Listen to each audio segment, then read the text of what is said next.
Well, as they say in the business, better late than never. And this is the living proof of it here on this week's episode of Tent Talks Tunes. Yes, in spite of many odds, in spite of great difficulties, in spite of the rising rivers and the tornadoes and the floods and the plagues of locusts and the 40-year rains, I have made it here on the internet to talk to you, my frantic fans, loyal listeners, and vivacious viewers. Let me get set up here with my monitor situation to make sure that I am indeed going out live over the ether, the inter, and the whatever net. Looks like I am. So yes, welcome aboard, everybody. Woo, what a long, strange trip it's been today. Let me refresh myself with some of that good, delightful, invigorating Danbury tap. Boy, I'm pretty low on the screen here today, aren't I? Let's get a better frame of reference.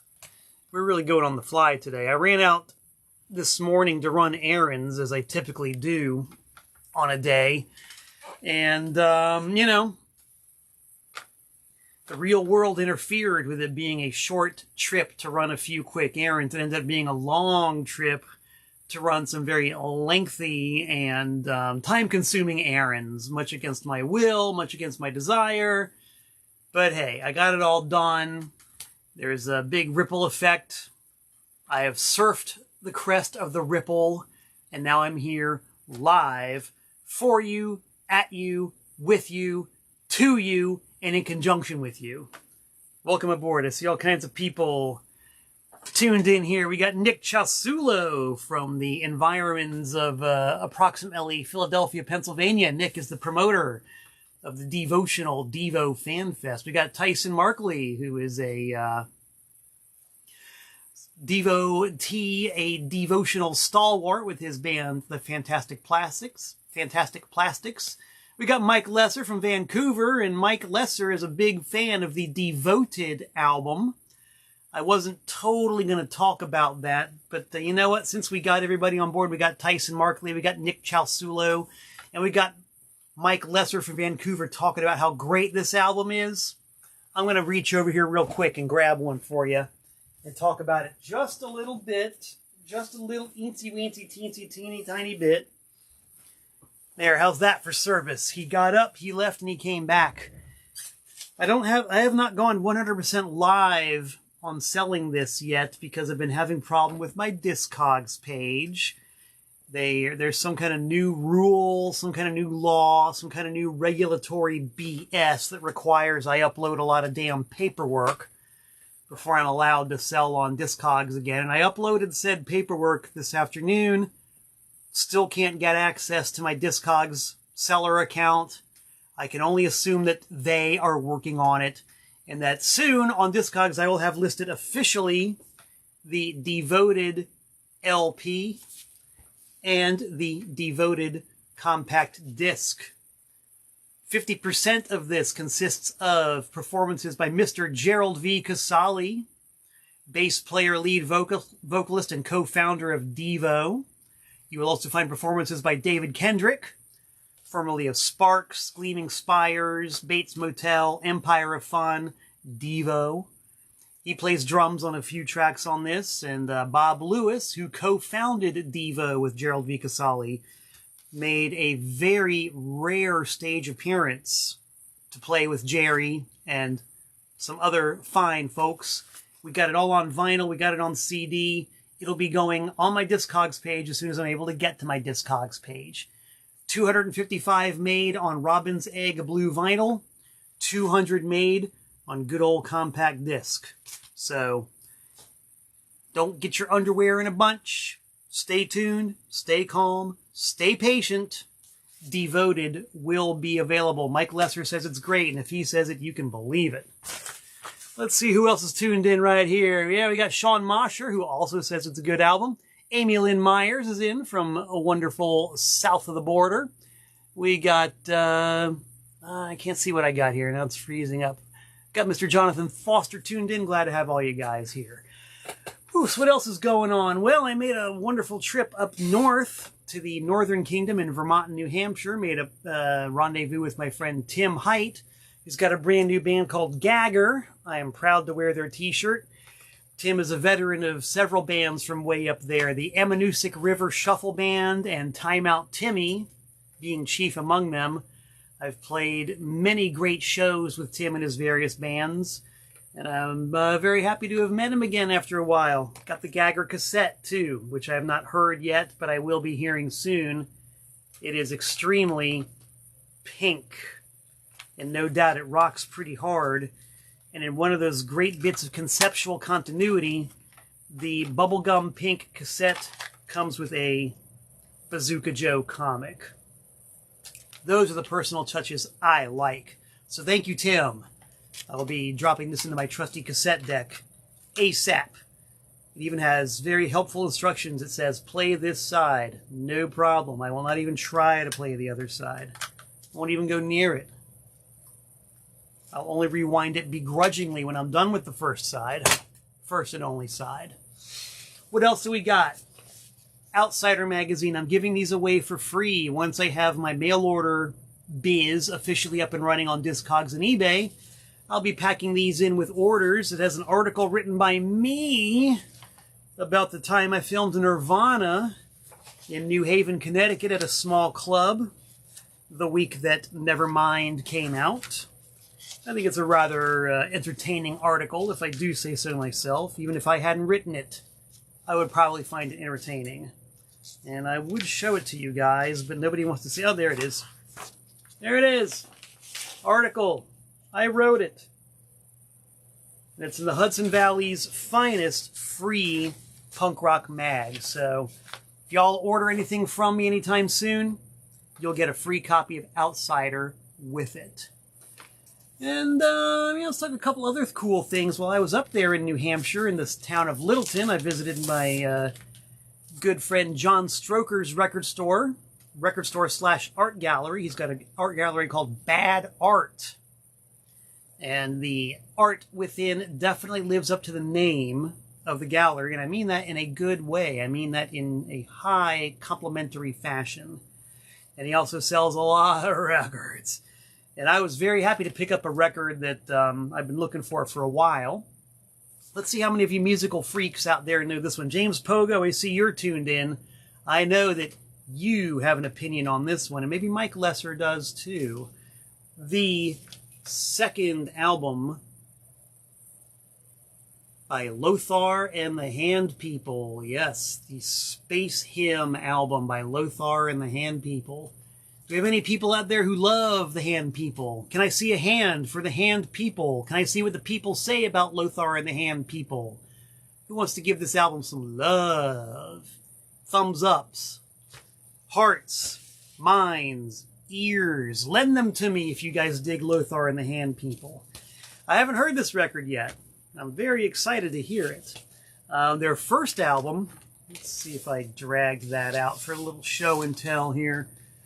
I was so discombobulated I pulled the album but forgot to bring it with me. Oh well, it's in the other room. Yes, Dennis Highland from Jackhammer Music is raising a hand for Lothar and the Hand People. And yes, James Pogo says, great hand. Yes. I got their first album. The first album is a favorite of mine. I love that first album.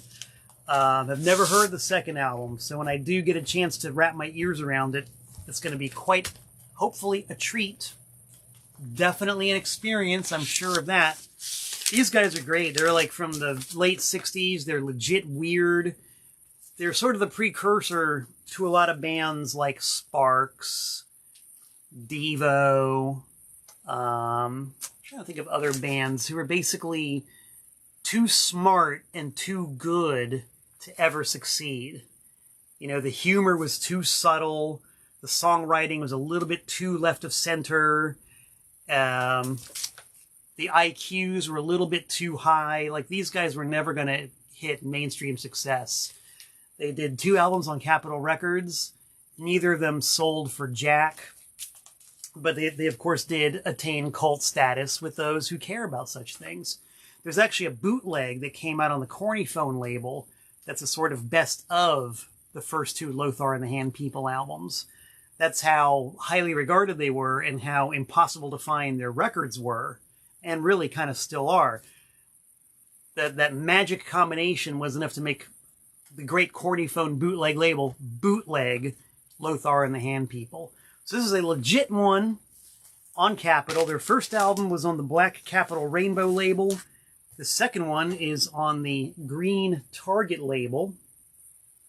I'm assuming that's canonical. I was kind of surprised that the first one was on the Black Rainbow label. I was expecting it to be on one of the Target labels, but that's your early 70s Capitol pressing.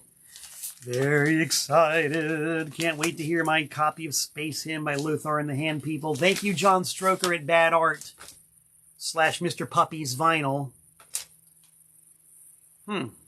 Somebody took their... okay, here's something for all you trivia buffs. I never even noticed this. A guy named Johnny Brendan took the time and effort and made the great Herculean undertaking of writing his name on the forehead of that guy. Is that a member of Lothar and the Hand People? Or just some slob who defaced the front of this album with his name? I want to know. The people want to know. Johnny Brandon. Who knows? Anybody got any opinions out there? I don't know. Internet research team, you have your task set ahead of you. I know that at least one of the guys from Lothar and the Hand People lives in Connecticut, somewhere in this general area. If I ever run into him at the grocery store, I'll ask him about this mysterious and enigmatic Johnny Brandon. Well, as you guys can see, the bulletin board is still quite empty. There ain't much going on right now, which in a way is good. It's been an extremely busy last couple of months for your host here on Tent Talks Tunes.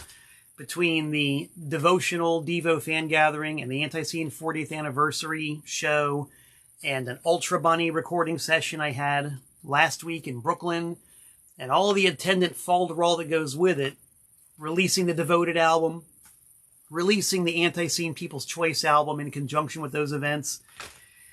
It's been cry-cry around here. It's been nutty-wacky, dudes. So, in a way, an empty bulletin board gives me a little bit of time to breathe. And I have been taking advantage of that for the past couple of days. And it's done good for the organism. It's done good for the organism. I'm a real go sort of guy. Slam, bang, crash, wham is my motto. It is my credo. But even I have to take a little bit of breathing time every once in a while. That's what we're kind of doing. There's really not a whole lot on the calendar. The most important event is December 8th. 2023, when Antiseen plays at the Milestone in Charlotte, North Carolina. It's the Milestone's 54th... Hey, here's Harry the cat. Hi, Harry. It's the Milestone's 54th anniversary, and we are playing it as headliners on December 8th. And we were also debuting a fistful of tracks from our brand new album, Great Disasters. And I am very happy and very proud of Great Disasters, and I cannot wait to play some of the songs from that album in a live concert setting. And when Antiseen plays out in the year 2024, I think the odds are pretty good you're going to be hearing a lot of Great Disasters on the live concert stage. Oh, yes. We got Harry right here. We had kind of a scare with Harry a few days ago. He was having trouble using the litter box. I don't want to indulge in TMI, and I had to take him to the emergency vet yesterday. He was lethargic and sluggish and wasn't eating, but they gave him some medicine, and a little more than 24 hours later, he's pretty much back to his normal self, except he's still kind of leaky, so I'm going to assume he's not leaky right now. Sorry, guy. I love you, but I gotta lose you. Yeah, I think he did not leak on me. Okay, good. We're very happy about that. So yeah, that was a very quick appearance by the currently smelly Harry. And theoretically, by this time next week, he'll be in much better shape, and we'll be able to give him a lot more screen time. So everybody, give a thumbs up to Harry. So yeah, December 8th, Antiseen, and then really nothing until February as far as gigs go. And it's too early to talk about that stuff, so I won't. What I will do is we'll do a quick check in the mailbox. What do you think about that? We do have a few items in the mailbox, all of which I find to be very exciting. And let's open the swag, shall we? I'm going to grab the 100,000 mile box cutter. You've heard so much about it. Now you're seeing it in action once again. This thing is probably 40 years old. I think I've had this forever. It's a masterpiece of design. You know, you go on the internet and they change things every 15 minutes gratuitously and for no good reason whatsoever. But you can't change. I mean, I guess you could, but once you've got the physical object and it's in good shape and it works and it's perfect, it's forever. So yes, here's the 40-year-old 100,000 mile box cutter. And we're going to put it to work on a box from Rotten Princess Records in Portland, Oregon. By the way, that is my mailing address, in case you guys had forgotten.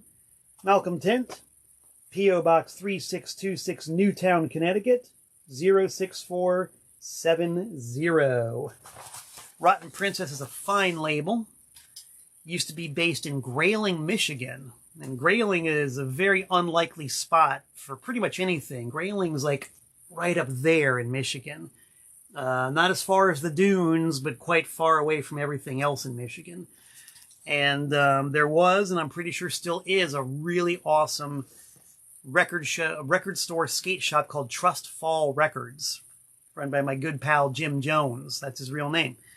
And my pal Dan Bale would always come to see when I played there or Ultrabunny played there. And we've become friends, and Dan has a record label called Rotten Princess Records. I've actually been on a couple of his compilations. MK Ultra Overdrive is the name of them. This is volume 1 that has one of my tracks on it. Which track did I put on this one anyway? I'm on there somewhere. Boy, even with my glasses. Ah, there I am. Ha! I did an exclusive version of the Ballad of G.G. Palin for this comp. And Dan Bale is relocated to Portland, Oregon. I had the pleasure of running into him at the most recent Profanatica concert out there. And he invited me to collaborate with him on a project. So I got out my noise-making machinery, fired it up, and cranked out a track under the name of Fried Man. My noise project, called Fried Man, has a track on this brand new split CD. We're seeing it here for the first time ever in the box. Now on the internet, Everybody Needs a Bad Influence Volume 6, featuring Fried Man and Boy Mouth. And I got a track on here called Uncle Saul's Phone Call. And it's about a 20-minute long soundscape. It's ambient, it's spooky, it's weird. I love it. And now here it is with Boy Mouth on a genuine, honest-to-gosh CD. So very happy with that. Got a box full of them. Thank you, Dan. See a whole bunch of different cassettes here. What is this? See, Rotten Princess puts out a lot of stuff. Here's a Boy Mouth CD called The Messiah Has Spoken. Tons more of these splits. This is great. I love getting swag, man. Every day is Hanukkah, as long as we've got a functioning postal service. And yes, cassettes on the Rotten Princess label by Boy Mouth and a host of others. So thank you, Dan Bale, for inviting me to collaborate with you on this fine release. Thank you for sending me physical copies of it. And thank you for mailing them. And thank everybody out there in advance who's going to get one of these. Once that Discogs store is up and running, babe, I promise, it'll be listed. That is my promise to you. All right, what else we got here in the mail? Well, let me tell you. Dave Norton. Hello, Dave Norton from North Carolina. Welcome aboard. Maybe it's a good thing I started late today, otherwise Dave might not be here. Okay, I mentioned the name earlier. You long-time viewers and relentless fans of Tent Talks Tunes will recognize the name Dennis Hyland. Yes, you've heard so much about Dennis Hyland, the American CEO of Jackhammer Music. It's a great Japanese record label. Antiseen's latest album is on it on CD, as is our split EP with Before I Hang. Dennis has contributed to Tent Talks Tunes in a couple of different ways. He has provided the contents for not one, but two, count them, two thrift shops in a box. One thing that I really love doing, and I've done this a few times with Dennis and my pal Adam Zisser, they have mailed me big old boxes of just random records found in a thrift shop or at a yard sale or in just a closet somewhere, unsorted, unknown, completely random box of records. And I've unboxed them live here on Tent Talks Tunes, and man, it was a lot of fun. You guys enjoyed it. I enjoyed it. It was a lot of, took a lot of pleasure out of mocking and ridiculing the usual thrift store fodder and finding the occasional nugget in there. Some gems were mined out of those boxes. So that was really cool and most enjoyable. And now Dennis has sent me a mysterious record. One record. Must have been a very tiny itty bitty little thrift shop he was at, because he only found one record to mail me randomly out of the clear blue sky without my expecting it. So why don't we find out what it is? As you can see, it's completely sealed on all sides, front, back. It is not in any way, shape, or form open at all. So out comes the 100,000 mile box cutter. The incisions are made with great care. I have yet to shed too much blood here on Tent Talks Tunes, and I don't want to start. The box is open. We're reaching in it. And as one might have expected from a box this size and shape, it is an LP. What is it? Well, the first words I see on here are Osaka Thrashcore Inferno. Where'd those words go? Oh, there they were. Osaka Thrashcore Inferno. The band is called In Zest. And a little bird told me that this is the first band by Warzy, who is the head of Jackhammer Music in Japan. Oh man, look at that. Great album cover. Comes complete with Obi.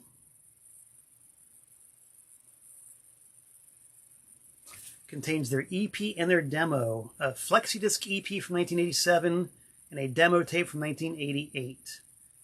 Yes. And reissued on an Italian label. Don't know the name of it. FOAD Records. Ah, okay, interesting. See, I'm learning about this live on the internet.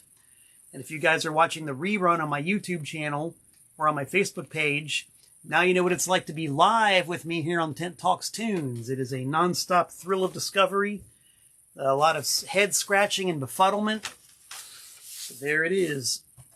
Oh, wow, this is cool. Okay, there's side one, right? Got plenty of grooves, a lot of songs, got a label.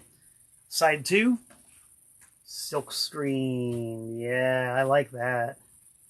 That's neat. Love it. Love it. Thank you, Dennis. Thank you, Warzy. This is most likely the brand of hardcore that I like a lot. I'm a child of 80s international hardcore. I've talked before about how the Maximum Rock and Roll Welcome to 1984 compilation album was one that really made my head do a 180. And even though I don't sit around and play hardcore too much at home, I could always put that record on and get a huge charge out of it. I can get a big rush out of it. And when I'm driving, I like to hear stuff like this. So I might have to make a cassette or a CD of this so I can listen to it while I'm rolling around. Thank you again, Dennis and Warzy and Jackhammer and FOAD. Dennis, if you're on here and you feel like posting a link to where this is available, please feel free. I have a suspicion that aficionados of Japanese hardcore from the 80s are probably going to dig this. That's just my speculation. So yes, feel free to post a link. Thank you, good night. Not good night as in I'm done, but thank you, good night as in let's see what else is happening.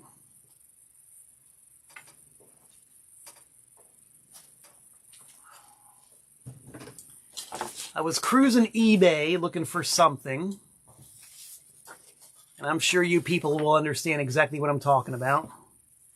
I was cruising eBay looking for something, and I found something else. And the price was right, and the opportunity is one that will probably never come again. So I did it. I went for it. I bought myself, let's just say I got myself my Christmas present this year. And I think it's in this box, which I have not opened up yet. And this is very timely because, as I mentioned earlier, I was up in New Hampshire, specifically Littleton, which is a town where G.G. Allin lived when he was very young. He was a troubled teenager, and he bounced around a lot in Vermont and New Hampshire. And Littleton was the town that he ended up in. And so me and my girl Chrissy were checking out the sights. You know, we visited his grave. We found the spot where there was a shoe store that he used to work at. The high school he went to, stuff like that. And plus the fact that it's just beautiful up there. Littleton's a really cute little town. It's right there in the mountains. I don't know what mountain range it is, but it's really gorgeous. It's New England autumn. The leaves are out. It was a gray, drizzly day, which is actually really appropriate, you know. It just really worked. So, lovely time up in Littleton. And just by coincidence, a couple days before we left, I found this thing. Right price, right time.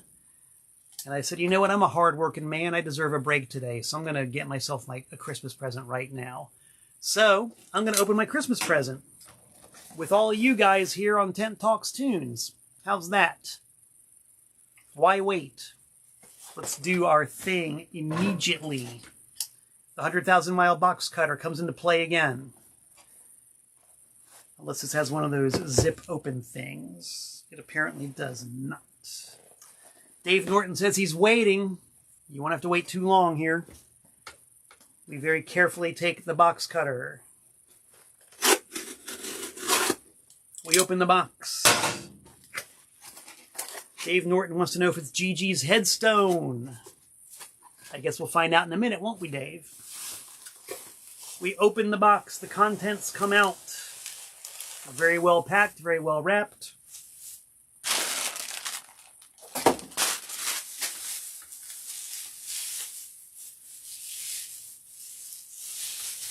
We're opening the package. We can perhaps see that it resembles a piece of art. Let's get the bubble wrap off.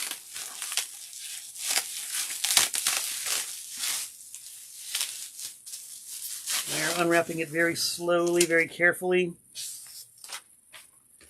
We can see on the back, it's entitled Wash Day, and it's dated March 14th, 2012.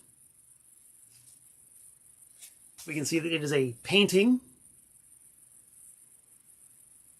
in the primitive style, in the art brut style, in the DIY style. We can see a signature in the bottom corner. Hopefully that's in focus. Arleta Baird. Arleta Baird from 2012. This was my Christmas present to myself. Dave Norton says he knows what it is, and then Dave Norton postulates a guess. Does anybody else care to guess Arleta Baird and why I would go through the trouble to treat myself to one of her paintings for Christmas? Besides the fact that I love, so-called primitive art, so-called outsider art, so-called art brut, DIY art. Anybody want to take a guess? Or are you guys going to read Dave Norton's comment and cheat? I'm just going to I'm going to sit here for a second and wait for some comments to roll in. Because there's always a big lag between what I'm saying and when the comments roll in. I'm just going to sit here and put my glasses on my head and drink a sip of water.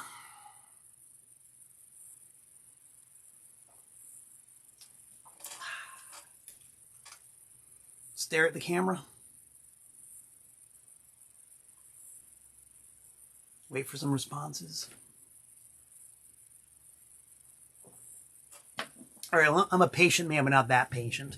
Yes, Sean Mosher and Dave Norton were correct. That's a painting by Gigi Allin's mom, who the one time I met her, and from everything I've ever heard from people who actually knew her, said she was just the sweetest, most wonderful woman who ever lived. And I only met her one time, but that was the absolute vibe I got off of her. She was just a cute, adorable, bubbly, warm lady. And I consider myself privileged to have met her, even just that one time. And so I also consider myself privileged to own a piece of her original art. Merry Christmas to me. Ho, ho, ho. This is going to be hung up probably next to my Gigi Black Velvet painting that I commissioned. And maybe I should show you guys the Gigi Black Velvet painting. Does anybody want to see the Gigi Allin Black Velvet painting that I commissioned? I know I've posted photos of it before, but I don't think I've never shown it on Tent Talks Tunes, and I don't think I've ever posted it on my personal page. I see a bunch of thumbs up. Does that mean you guys want to see it? Dave Norton says you never saw it. I'm seeing a lot of thumbs ups. Okay, so I'm assuming that means you guys do want to see the Gigi Allin Black Velvet painting I commissioned. There's a lot of thumbs ups. All right, we're getting some yeses. Okay, means you guys got to hang on for 1 second because it's in the next room. Luckily, I live in a very small house, so it's not much of a trek from here to there. Just kind of, look at the backdrop for a minute. It's a nice backdrop. I'll be back in probably less than 30 seconds.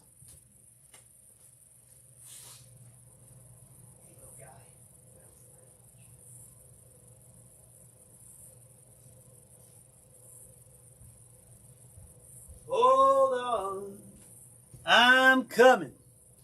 Hold on, I'm coming. And now I'm here.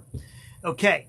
So yeah, this was a Christmas present I made for myself a few years back. And that's why I like this time of year. We're starting to get into the holiday season, and it's pretty much the end of touring season. So my bank account is healthier than it usually is during other times of the year.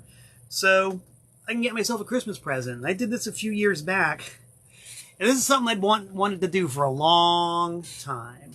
A real long time. And that was triggered by a young lady who used to work for me at my store when I had my brick and mortar record store, Trash American Style. This young lady was a pretty good artist. She was a pretty good painter. And she made this great, really beautiful portrait of Sid Vicious. Like a really nicely done painting on a black background. And we were just kind of discussing it. And I said, boy, it'd be really cool if you did that on black velvet. And we just kind of chuckled a little bit and it never happened. But the idea of a weird, deviant punk rock black velvet always stuck with me. And I'm not talking about years and years. This idea was sort of floating around, way in the background, way on the back burner, just way, way, way in the deepest, dankest recesses of my subconscious almost. Until one day, I guess this is about 3 years ago. You know how it is when your subconscious mind works in your sleep and you wake up with either an idea or a motivation to do something or a strong desire to do something. I just woke up one morning and said, black velvet time. We're going to do it. We're going to do it. The bank account is healthy. Christmas is coming up. We're going to do it. So I did a lot of research using ye old internet, and I found that one thing stays true and stays consistent. I've noticed this to be true when it comes to dental care. And if you guys have known me for a long time, you know I've been through some dental barbed wire and flaming hoops through my life. And I will tell this right now to anybody who wants to hear it. I've said it before, I'll say it again. If I have my way when it comes to major dental work, I will never go to an American dentist ever again. The dentist I go to is in Mexico, right over the border in Nogales, about an hour south of Tucson. I got friends who live in Tucson. They put me up. Hey, Murray, if you're watching. Hey, Ray, if you're watching.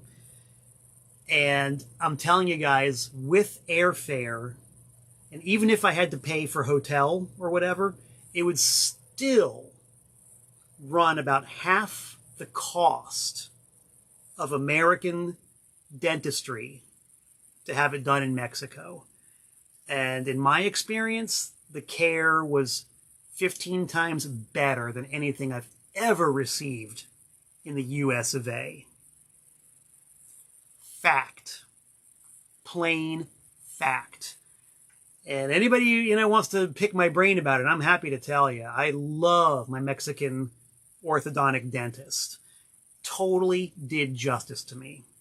So anyway, the same thing is pretty much true when it comes to black velvet paintings. I looked up some American black velvet artists, and their prices were about double, triple, sometimes quadruple of what a Mexican black velvet artist would charge. So I did my research, did my comparative shopping, found an artist who had a style that I liked, and came up with this. Gigi on black velvet. And you know, this thing here, my internet camera and the internet itself can't do justice to how actually well done and beautiful this painting is. I mean, this is a real work of art. And I have a sheet of paper somewhere with the artist's name, but dang it, he created something amazing with this. And this hangs proudly in my music room next to my kitchen. So every time I go into my kitchen, I look at this. Think about that for a minute. Whenever a guest comes into my house and they step foot in the kitchen, they get to see old Gigi on black velvet gazing at him with his loving eyes. But yes, black velvet, my Christmas present several years ago. So, you know, they sort of go in conjunction, don't they? An original Arlita and a genuinely artistic rendition of her son. I think it's pretty cool. Does that work? Yeah, it works. I like it. Let's have a big salute to the arts. I'm going to grab my jug and salute the arts with a swig of Walter.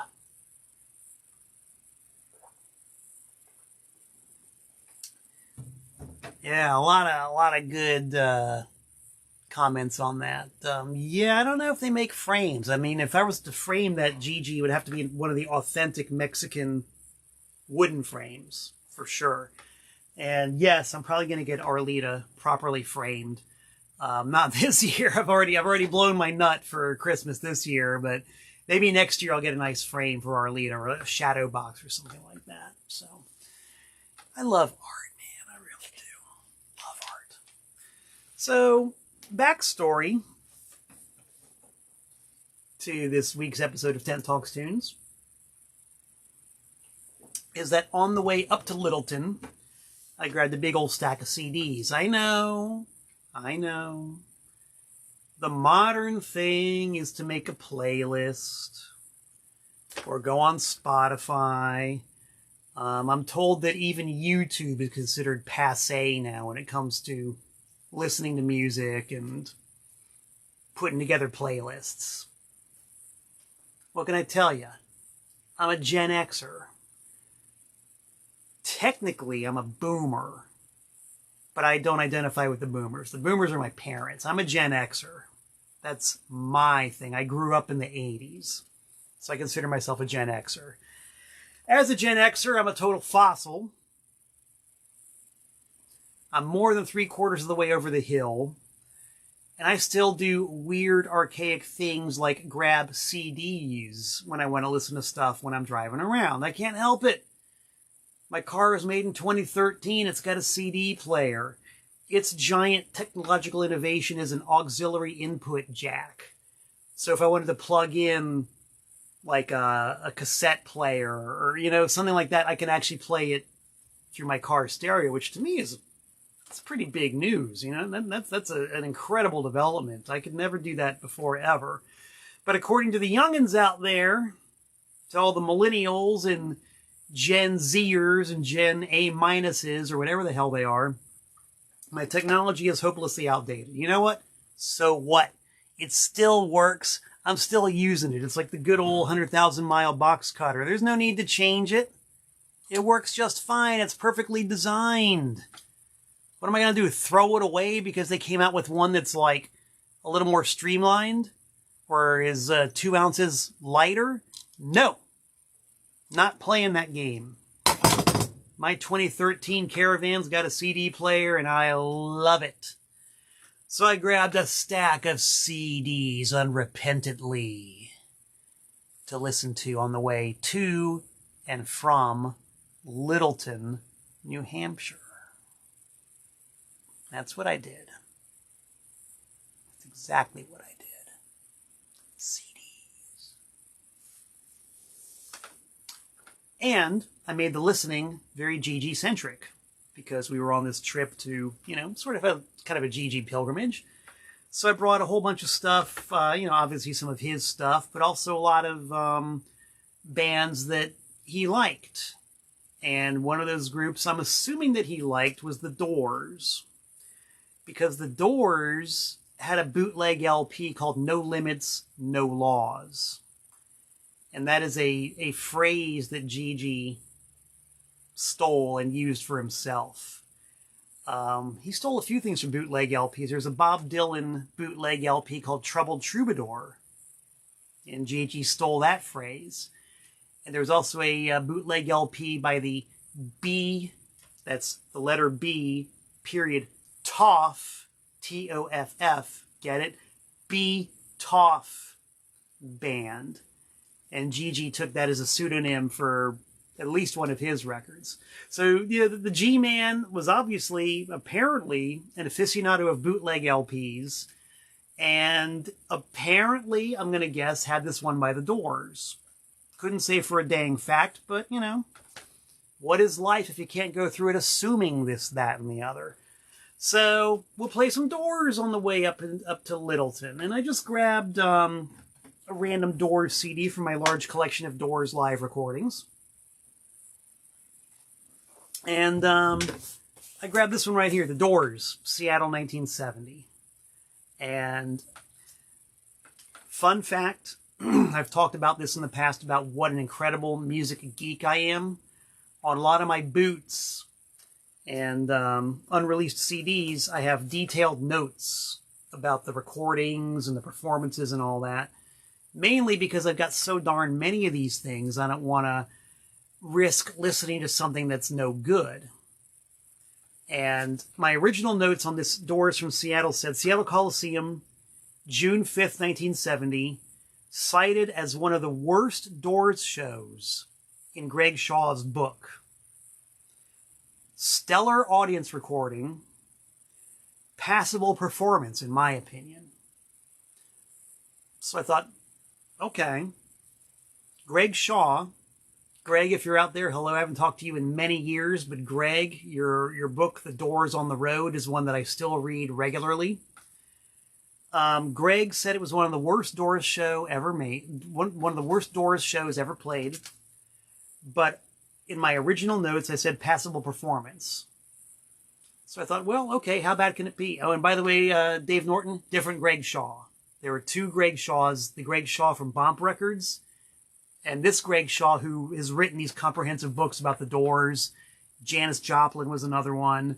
He might have more, but those are the two I know of for sure, in which he analyzes their performance history, show by show, day by day. Really cool stuff if you're into that sort of detailed, minute history. So anyway, you know, I listened to it once many years ago, said it was a passable performance, thought, well, how bad could it possibly be? Let's throw it in the play pile and we'll listen to it on the way up to New Hampshire. It's like a 4-hour drive. We got plenty of time to play music. Let's throw this one on.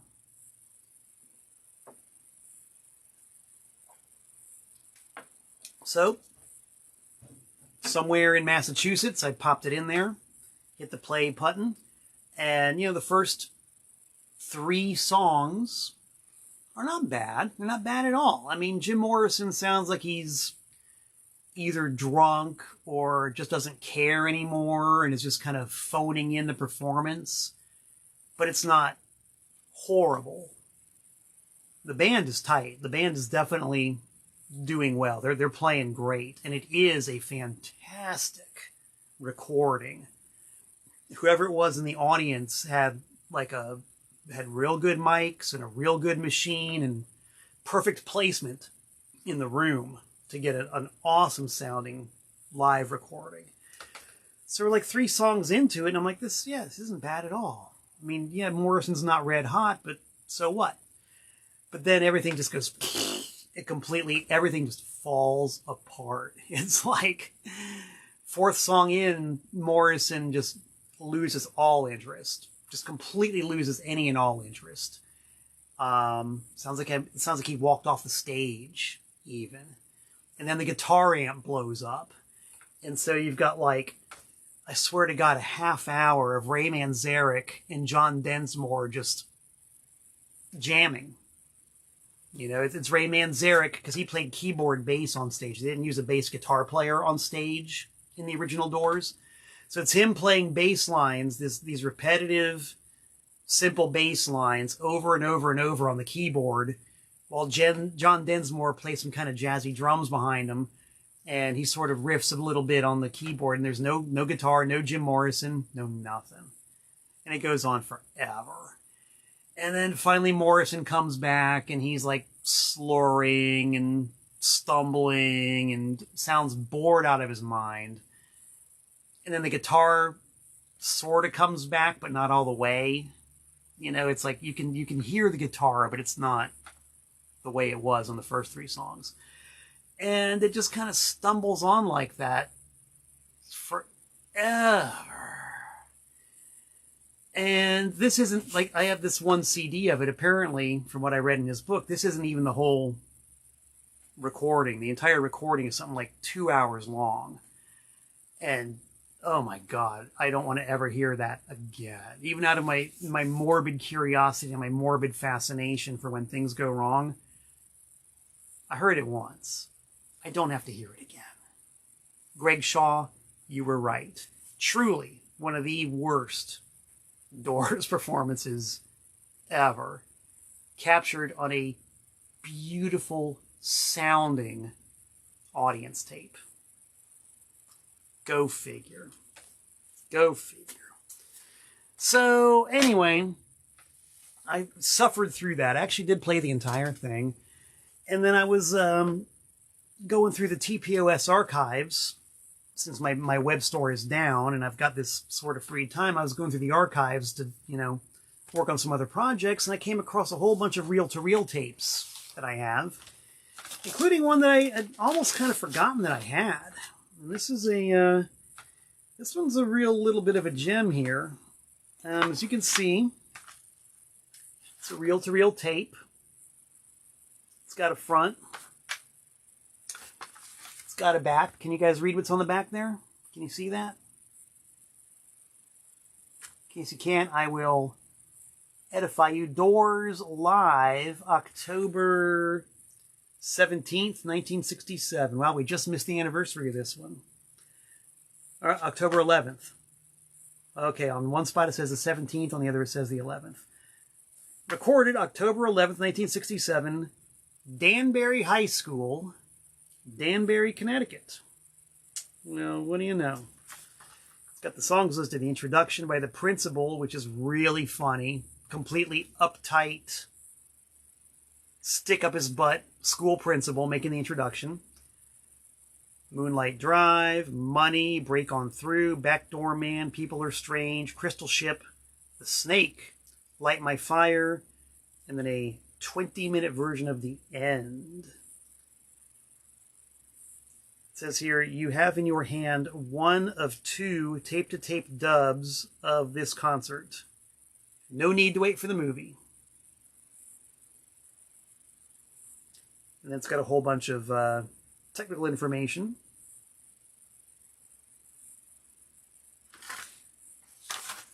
The reel itself, as you can see, is not in the world's greatest condition. It's starting to grow mold. It was this way when I got it.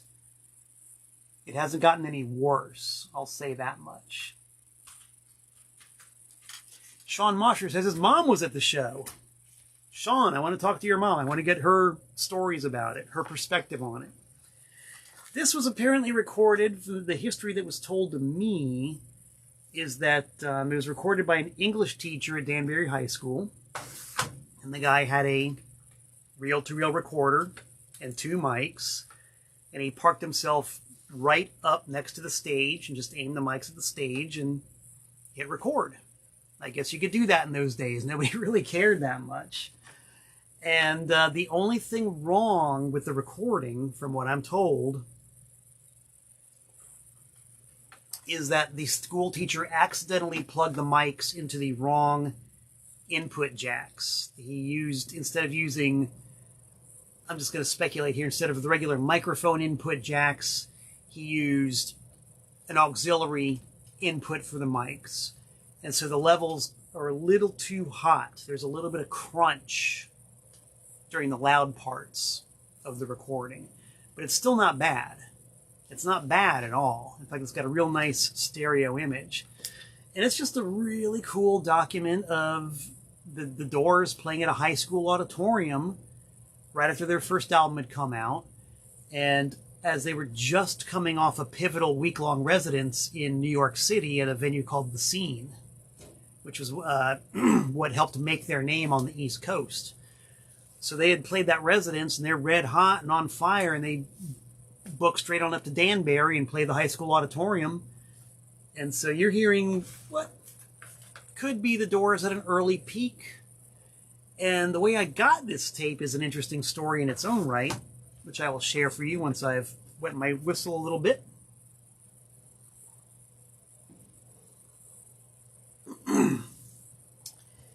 Dave Norton says maybe it'll grow some good mushrooms. I hope not. I am really trying to arrest the development of any further fungus growing on this thing.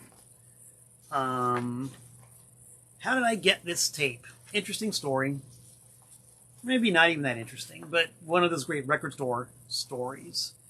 One of the things that I do kind of miss about brick and mortar retail is that there was a constant influx of stuff coming in, always. If you open up a record store, and anybody who's in the business will know this, you open up a record store, you unlock the front door, and if there's a sign out front that says "We Buy Records," the records just come on in. They just keep on coming. And here's Harry, keeping on coming on. Harry, you know I love you, little guy, but you're kind of leaky right now. I don't want you sitting on my lap. Got to make sure you're better before we can have any more lap time, okay? Thank you. Ugh. Didn't leak on me. I would not have been too happy if he had leaked on me. Go back to your nest, son. Anyway, you open the door. The sign says "We Buy Records," and they just come in. All day, every day. You pretty much can't stop them, and of course you don't want to, because used records are the lifeblood of a record store. You know, oh boy, here he's jerking the camera cable around. Yeah, I know you want to get on my lap, little guy, but you can't right now, okay? You're leaky. You're taking medicine to fix it. So just stay down there. I'm giving him some love rubs with my foot right now, in case you guys are wondering what's going on. Anyway, so this great big box of stuff comes in from somebody, and it's a total random box of a lot of junk. Just a lot of, if I remember, like a lot of loose cassettes, some pretty uninteresting records, and a couple of reel-to-reel tapes, including this. You know, the one that said The Doors live at Danbury High School. And I was like, whoa, I've heard of this. And the guy trading it in said, yeah, I went to Danbury High School and I got this from one of my teachers and I don't want it. I said, well, I do. So, you know, bought this box of essentially worthless junk off of this guy. You know, and he knew this was in there. He didn't care. Got on the phone immediately to Greg Shaw, the author of the Doors book. I said, Greg Shaw, I got it. I got the Doors live at Danbury High School reel-to-reel tape. I don't know if it's the master or what. It says it's a 1-to-1 copy, but this is probably as good as we're ever going to get. He was there at the store the next day. I gave him the reel, and he said, I'm going to take this right now to the studio, and we're going to dub it and digitize it, and yeah, I'll give you a copy when it's over. I was like, great, fantastic. So he does it, calls me the next day from the studio and says, man, this is not the Doors. I said, what are you talking about? He said, it's some guy playing acoustic guitar, and he's not even very good. We don't know what this is. I was like, ugh. Savage letdown. Savage letdown. And that happens, you know, it happens sometimes when you're buying stuff. Things aren't always what they seem. I should have known, you know, by the junky, garbagey contents of this box, that it was at least a possibility that you would have the box for the Doors live at Danbury High School, but not the tape.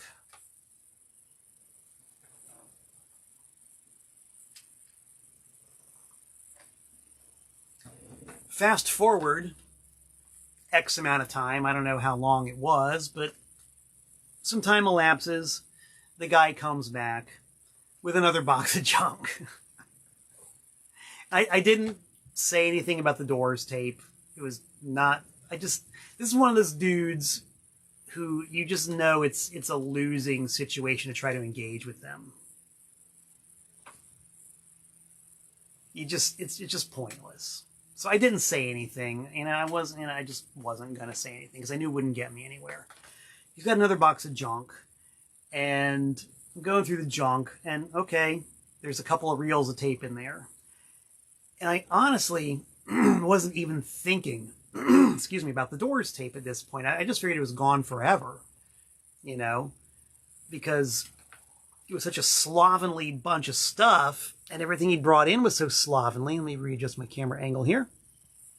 Thank you, Harry. I honestly wasn't even thinking that the Doors tape could even conceivably be in there. I just figured it was gone. Whatever. I bought the other box of junk to salvage whatever I could get from it, give the rest to the Goodwill, and, you know, mine the nuggets.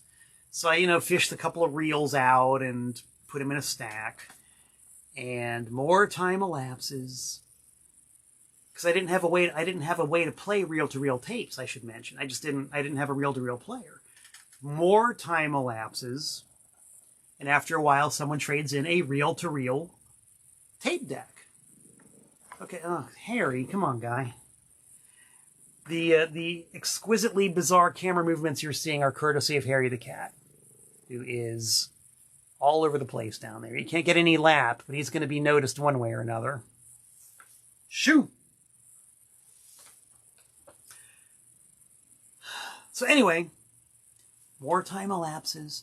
I get a reel-to-reel deck, and I take it home and put it on a shelf. Thinking, okay, someday I'm going to play some reel-to-reel tapes maybe, but not right now. I'm busy. I got things to do. It's not a high priority. It's a very low priority. And so more time elapses. We're now talking about a scale of years since the first time that guy walked in with this bunch of junk that had the mismatched tape to the box. Years go by. And finally one day, kind of like my subconscious mind commanding me to commission a G.G. Allin black velvet painting, I wake up one day and say, you know, I've got that reel-to-reel player. Let's fish through some of these reel-to-reel tapes and get rid of all the garbage and keep anything that's good. So, you know, I start going through these tapes, and sure enough, the tape that was in this box was some not very good Gordon Lightfoot wannabe. I didn't know who he was. The professional full-time rock author didn't know who he was. The people at the studio didn't know who he was. Odds are pretty good he's nobody. So, away it went. And I'm going through these piles of reel-to-reel tapes, most of which were just recorded from corny old dead uncle records like Mantovani, Glenn Miller, Herb Alpert, John F. Kennedy speeches, you know, the first Family Rides again, Sinatra, more Sinatra than you would even thought possible, taped off of records onto reel-to-reels. Oh my God. So this is like real slog work. This is real tedium in order to try to find some wheat in all this chaff.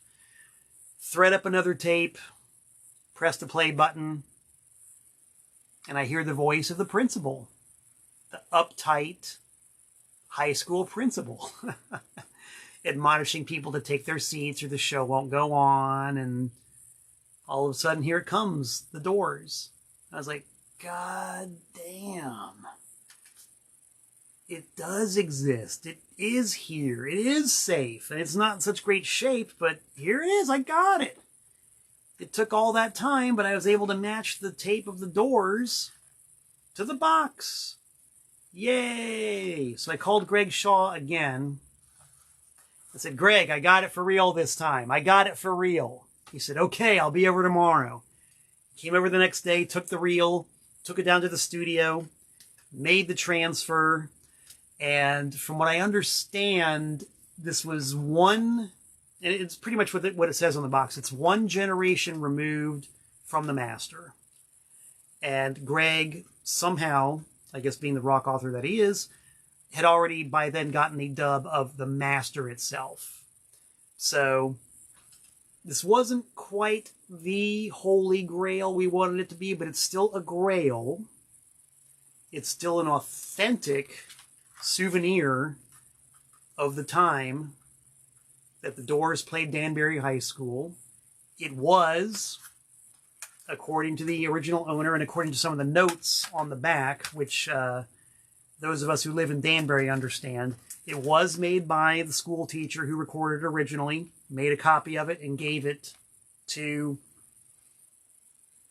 somebody who gave it to somebody, where it ended up in a random box of junk, separated from its original packaging, and was reunited many years later by pretty much dumb happenstance by yours truly.